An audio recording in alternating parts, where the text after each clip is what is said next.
Gregory Seale would like to know, what does your mental preparation for a game look like? You have played countless games in front of thousands. Do you still get nerves? What do you do to channel that nervous energy into a positive? Oh. Well, definitely. First to begin, I think the day I stop getting nerves before I play a match is the day I think it's time to retire. All players have nerves before a game. To tell or to answer the question of what my mental preparation looks like, I think you have to go inside my mind. I just try to stay as calm as possible. Sometimes listen to good music. Most of the time I try to look at some footage of some goalkeepers in the past that I look up to, some of the saves they've made in their careers, and that usually helps to calm me down a bit, but not too much, because I don't want to be too down and low tempo for the game. I want to be kind of in the middle of mid-range, you know. And yeah, just look at some good footage and think about all the possibilities of the game coming up, and just try to remain as calm and focused as possible. You know, just before we head to the next question, I remember I saw this as a, I guess if you want to call it a fan, when you all played LA Galaxy in Los Angeles. I observed the routines of the players. FC, yeah. Yes, and you know, I saw, well, I think it was you and maybe Shawnee Silver. All the guys were doing the various things, including the LA Galaxy guys, but obviously I was with you guys. And I saw, you know, you walked out on the field and you could see that you were in a zone. You know, you was doing your thing. And I observed, I was looking, I was like, let's see what Jan does. And you were walking around, you checked out the pitch, you did your thing, and then you went back inside. So you raised an interesting point. I was curious, but at the time I didn't get to ask you. You know, anxiety levels. You know, I heard this complaint amongst university students when we were preparing, when I played at the university level, where the anxiety levels, where some coaches hype you up too much and some calm you down too much. What do you think is the ideal anxiety level in terms of? Each individual is different. I see some players like to be pumped up and screaming and shouting. Some are just calm. I got the nickname recently in Guatemala, El Huracan, which is hurricane. Because usually off the field, before the games, I'm just calm, just quiet in myself to a corner, and as soon as that whistle blows, I'm a completely different animal. So it's kind of like the calm before the storm. So there you go. That's like me and EXTV. No, so this is brilliant stuff. This is why it's always wonderful to have guys like you on the show, because these are the little things that we can only speculate about. We can only imagine what goes through the minds of everybody else. So wonderful stuff. So, Lawrence, question number 2. From JC Prosper. I just want to know why he thinks the crowds and supporters for Pro League is not the same as like Intercol. And how can we go about bringing that to the TTPL? Seems to be a common question. Yep. Yeah, that question is twofold. I could answer the first part very easily. The second part is a bit more difficult. With Intercol, you have a football team attached to something, attached to a community. In this area, it's attached to a school. Yeah. So you feel like you are part of something when if you go to Presentation College, St. Anthony's. You are part of the school, you're in class, you see the players every day, you go to school in the mornings or in the afternoons, you see the players training, you interact with them. So you get a sense of ownership, so to speak. And it's yours. Yeah. The football team is yours, so you'd want to go out and support regardless of where they play. Yeah. The second part is very difficult. I've been to Argentina when Russell Latifi was the assistant coach of the national team. And we actually went to play a game. I cannot remember the name of the team. But we drove into almost like a community, a village. And the football pitch was in the middle of the stadium. And we played a friendly against the team, early morning friendly, but there were so many people that were in the community that just came out to view the game. And it was almost in the thousands. Yeah. Because they are part of the community and the team is part of the community. In the Pro League, we don't have community-based teams. And where you've seen in the past that teams were associated to communities, Naughty Stars, for example, when they won the league, not recently, but a while back, they played all their home games on their ground in San Diego, the ground, if I'm not mistaken. Caledonia had some stints when they had the ground in Mova, and we saw when Point Fortin Civic came into the league, they had a heavy fan base down there as well. I think they need to take the football back to the communities.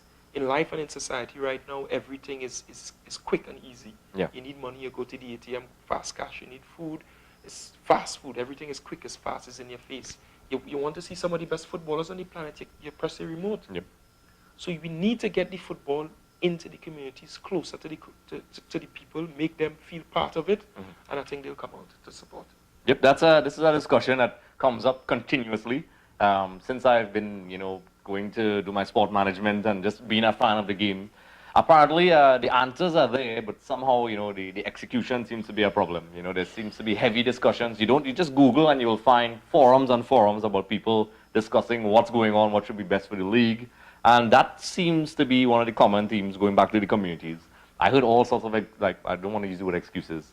I'm just remembering some of the responses I saw. Some people said that, go take the games, as you said, back to the actual communities. And then some people were saying, but then you have all these facilities that you're not using. And if the fans really cared about the game, they would come. And then there was some people saying, if you find that middle ground, you need to find that middle ground because it's not the responsibility of, the people, you have to give them a product they like and meet them halfway. But well, we've seen in the past that, as I said, for example, the teams like Point 14 Civic, for example, Mova, when they went back into the community, we've seen it work. Yeah. I've seen a movie, however, some years ago, on The Matrix. There was a guy on The Matrix called Morpheus. Oh, yes. And he had a statement he made to me that was so profound. There's a difference between knowing the path and walking the path. Ah. So. Philosophical stuff there. Heights on a whole other level. Woo! Listen, there's 3 of us on set here, and 1 person here has not seen The Matrix. So, I'm just, it shows that, someday I assume that everybody knew about The Matrix. Or was I wrong? One wonderful reference, Morpheus is the man. But with that being said, Lawrence, next question. Our good friend Miguel from across the way. Can Tevez help Boca Juniors get another Copa Libertadores, or is he done? Well, of course, Miguel would ask a question like that. He's an Argentinian. He's across the Netherlands. Listen, once again, Miguel, thanks a lot. He has been one of our most consistent supporters. I mean, Tevez is a competitor, speaking about Argentines as well. I think, Tevez is getting up there in age. I remember when he first came out years ago, a couple years after, he was in Trinidad. Exactly. He made his early career, known to Trinidadians at the national stage when we had the Under-17 World Cup here back in 2001. Which I was a part certain of. person here played. So, John, this is like a bonus question for me because I was going to talk about that. Being part of that 2001 World Cup in Trinidad and Tobago. And Trinidad didn't play Argentina, but seeing Tevez at that young age and what he is right now, do you think that Tevez is one of those guys that could play way into his late 30s, or do you think what Miguel is saying is correct, that he perhaps has? When you have players that are going down in age, he needs to find himself on a team or in a style of or system of play that allows him to express himself, but covers his vulnerabilities, covers his weaknesses, and obviously he's not able to go up and down the park as he used to. If the coach in Boca Juniors decides to build the team around him, he can play for as long as he likes. But if the coach decides to go in the other direction, then he may have some problems. I think what he brings to a dressing room, to a football game, to the pitch, is so important, because sometimes you have players that can play, they can do well, but they don't know how to deal with tough situations, they don't know how to deal with tough games, and even in the dressing room, they don't even know how to deal with things on social media. Yeah. I think Tevez could cover all these things, and he's an asset to any team. So, to answer the question, yes, I think there's a possibility of him helping them to win the Copa Libertadores, but it all depends on if everything else goes right around him. Yeah, I agree. And just to add to that, with Guillermo Barros Schelotto heading to LA Galaxy, great players, a Boca Juniors player. We'll see how the new coach does things. And just to build on what you said, we'll see what direction he wants to take the club. Some coaches like to go in a younger direction, but I think because they recently lost to River Plate in the Super Classico final, which is a huge deal that has never happened before. They lost to their bitter rivals, River Plate. I think he wants to go out on a high, and he wants to win one of those trophies, which, for those of you who don't know, that's essentially the Champions League of South America. Exactly. It's a big deal. So I think Tevez is definitely going to stick around. We'll see. I have a bonus question. Bonus question. To give some background, I'm not sure if you guys know, in October, when Cristiano Ronaldo was accused of rape. EA Sports actually temporarily removed his image from their website and social media pages. However, it didn't take long before they put him back. In a couple days ago, they actually removed him again and replaced him with 3 new stars. And their reason being, we are giving prominence to some of the biggest stars in the world of football. Of course, they said they're closely monitoring the situation with the rape allegations, but it seems as though they're saying that's not necessarily the reason why they moved him this time. Firstly, has there ever been a situation where in a FIFA game for the cover or let's call it an ambassador, has it ever been a case where someone has been changed after the game has been released? And also, what do you think about the fact that they removed him yet again? I think they could say what they want. That is definitely a correlation between what's happening with Cristiano Ronaldo and the tax case and also the rape case as well. Of course, I think they're being very diplomatic, and they're not going to say, well, this is the reason why we're getting rid of him. Face it, him, Leo Messi, they are the stars of football. They have been on the FIFA covers for a while now. And I think it has happened. I can't remember in the context of the game, but I remember years ago, these people don't play around. Ronaldinho was sponsored by Pepsi, I believe. And I think in an interview, he drank Coke. I mean, I could never be sponsored by Pepsi because everybody knows that. But, I think he drank a Coke during an interview, and they immediately terminated his sponsorship. So I think, not in the context of the game, but I think these sponsors do not mess around. They have the criteria. They have the image they want to maintain. They don't want any negativity associated with them. Outside the sport of football, he was a director in the Marvel Cinematic Universe in movies. He lost his entire Guardians of the Galaxy directorial job because of a tweet 10 years ago. So I think, I think it's definitely something to do with Ronaldo's current situation. Let me go the other direction with this one. The law clearly states you are innocent until proven guilty. Yes. I think now, and I don't want to sound insensitive, but a lot of people are too sensitive. Yes. Remember, there's an alleged rape case or rape situation.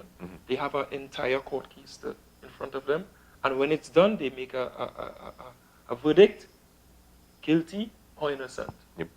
Now I understand we have to take into consideration the people, the former rape victims, even the lady or ladies or whoever is involved in the situation. Yeah. But there's a process to go through, and it is innocent until proven guilty. I think for them to take him off the cover for something like that, to me, I think it's wrong. Yep. Again, everybody has their rights. They want to maintain a certain image and they want to please everyone. But it's impossible to please everyone. Yep. And I think the person or the people that are directly involved in the situation is the lady or ladies at hand and Ronaldo. Yes. You have to try to please both these people and be as delicate as you can in this situation. But again, it's innocent until proven guilty. Yep. And you use the right term now. We live in a very sensitive era now where it's affecting people's careers. And I think being a player as yourself, anybody could relate to something. And if somebody makes a wild accusation that could affect your career and your sponsorships and your endorsements, especially if it's not proven guilty, it's a very traumatizing thing for the players. Let's say he gets proven innocent. The damage is done. It's already done. Let's just say this lady comes out and says she was trying to make some money and she lied. Then you would have helped to tarnish somebody's reputation. Yep. So again, I don't want to be insensitive because I have family members. I have a mom, I have a sister, I have a daughter, and a rape or a rape case or a situation going on in that department is a very emotional and traumatizing thing. Yeah. I wouldn't wish that on my worst enemy. But at the same time, innocent until proven guilty. Yep. So do you think that they were, let's call it with air quotes, right in the way that they handled it in terms of, well, we're removing him. We're saying that it's because, we're giving other people an opportunity to shine and be highlighted. And their quote is, "We are closely monitoring the situation as we expect cover athletes and ambassadors to conduct themselves in a manner that is consistent with EA's values. Well, again, it's almost as if they are saying he is guilty. Yeah. Yeah. It's almost as saying that. Now, to say that you're giving other athletes opportunities, young athletes opportunities to shine on the cover, as long as they are not putting Luka Modric on the cover, then who else deserves to be there? Cristiano and Ronaldo, and Lionel Messi have proven within the last 10 years that they are the best players on the planet. Yep. If you have a football game and you are in the habit of putting the best players on the planet on the cover, then it shouldn't change. Yep. So I agree. I mean, I think that's just a pretty mask over just treating basically your ambassadors poorly. Again, let me say this because you know some people may look at this and be very sensitive towards it. You have to be sensitive towards situations like this, alleged rape and so on. I have family members, I have sisters, I have a mom. I don't wish something like that because it's a very traumatic experience. Yeah. But there have also been situations in the past where people have lied and made up things to try to make money. Yep. So, again, there's a law, innocent until proven guilty. Yep. It's a very contentious topic, and you know a lot of people. Let us know what you all think because it is a very debatable topic. Exactly. You know, it depends on where you stand. It's down to interpretation, how you see it. So, you know, let us know what you think in the comment section below. Do you think it's fair? Do you think it's unfair? What do you think about the current environment that we're in, where it's very easy to tarnish a player's reputation by just simply spreading lies? Not just as a player. We've seen coaches. I think Jose Mourinho had some problems, not with rape, but you know, essentially a situation with the dealing with the physio a couple of years ago. There was implications that he was being sexist. Because he argued that both physios, one was male, one was female, and it caused a whole controversy. And, you know, these things damage people, and there's not a quantifiable figure, really, that could heal these damages. And we live, as Jan rightfully said, in a very sensitive era where you have to be very careful about what you say, and it could literally make or break your career. So that's definitely something for a deeper discussion at another time. Definitely. So, Lawrence, where do we go from here? That's it for today. All right. So, John is always here, and we're going to wish you luck on your trip all the way to Canada. Thanks for being here and, you know, interacting with our fans. A lot of them, there's lots of questions, but we can only squeeze in a couple. And I'm pretty sure there'll be more. So when John returns, whenever that happens, putting John on the spot here. Well, when you come to Halifax, we'll do what? That is the compromise. I will go to Halifax and we shall meet John. So with that, and we'll start a GoFundMe for Andre to go to Halifax. So with that being said, be sure to comment in the comment section below, like and subscribe, message us because we're going to air this episode. We can actually speak in real time. Interaction is what we're all about. You guys and gals out there get to decide the topics. So like I said before, like and subscribe and keep watching EXTV Live, and Jan will return soon. Yes. Thanks for watching. If you want to check out more, look at this video and don't forget to click the subscribe button because when you do, one of your enemies will be destroyed.